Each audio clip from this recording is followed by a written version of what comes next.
Matti, fyrsti leikur í úrvalsdeild og fyrsti sigurinn, hvernig líður með þetta? Það viðurkenna að þetta mikill léttir. Höttur með hörku lið og allt það og munum vinna fullt af leikjum en þeir eru svona spáð fallsæti, þannig að speculators og stjórnarmenn fara fram á sigur. Þannig að við vorum hræddir við að tapa þessum leik í fyrri hálfleik. Ég held að það hafi verið svona áþreifanlegt. Var spenna í þér sjálfur líka að taka fyrsta leikinn í úrvalsdeild?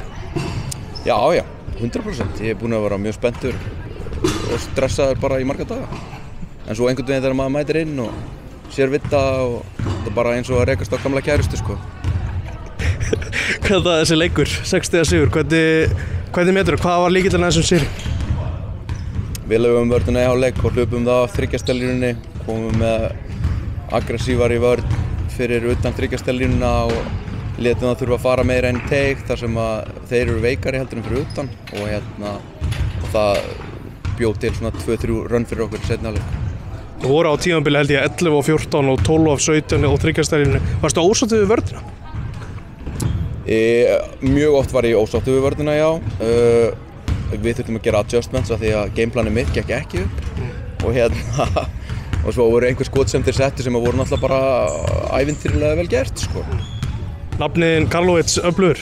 Við vissum það alveg. Hann er búinn að vera í slideshownum mínum núna í 4 ár held ég sem X-faktor hattarliðsins en hann var helvíti góður í dag, sérstaklega fyrir hálfleik. Akkurat augnablikið þegar að Darwin Davies minnka munir rétt fyrir hálfleik, skipti það miklu máli í þessum leik? Mjög miklu máli. Við tókum leikli bara til að fara yfir það að við þyrftum að enda fyrir hálfleikin vel. Við munum ekki ná á 90 sekúndum að jafna leikinn en við ætluðum að fara á jákvæðu nótunum inn í hálfleik undir 10 stigum og það gekk upp. Varstu reiður í hálfleik eða fórstu bara yfir hlutina almennilega? Ég fór fyrst yfir hlutina og svo varð ég ógeðslega reiður eftir að hafa farið yfir það af því að ég gerði mig grein fyrir hvað við værum veikburða. Varstu sáttu við alla leikmenn liðsins? Hefur viljað fá meira framlag frá einhverjum einum eða eitthvað svoleiðis? Nei, svona seinni hálfleik er ég bara mjög ánægður með alla. Fyrri hálfleik eiginlega nokkuð ósáttur við alla. En seinni hálfleikur, mér fannst bara allir ná að chippa einhverju inn. Þeir voru að rótera töluvert en í stuttan tíma og það er alveg challenging fyrir strákarnir sem eru á bekknum að koma inn á og gefa byrjunarliðinu fyrir crunch time kannski 1,5 mínútu í bríðir og þeir komast bara nokkuð vel frá þeir. Það var svolítið mikið á stigum frá Hilmari og Orra í seinni hálfleik. Fannst þeir þurfa að taka meira til sín í fyrri hálfleik? Nei, ég held að ég sagði það ekki við þá held ég. Þeir sáðu það bara sjálfur. Orri var ekki með sóknarlega í fyrri hálfleik og hann var svolítið í því í fyrstu deildi fyrra að bíða eftir að boltinn kæmi til sín út í horn og þá myndi hann skjóta. En hann er bara orðinn þannig leikmaður fyrir okkur að hann þarf bara að drullast til að ná í boltann og sækja körfuna og búa sér til skot. Það vakti svona skemmtilega lukku klappstýrurnar, hvar náðurðu þær? Úr stálús held ég. Það bætir svona umgjörunni kringu liðið og leikina. Ég meina þetta er í NBA eða ekki.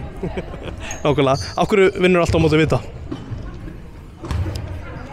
Ekki að ræða þetta þegar við tökum sigur á Egilsstöðum. Þetta var mjög erfiður leikur og jafnvel 50-50. Þannig að ég ætla ekki að vera neitt kokki akkurat núna, þó ég sé ánægður.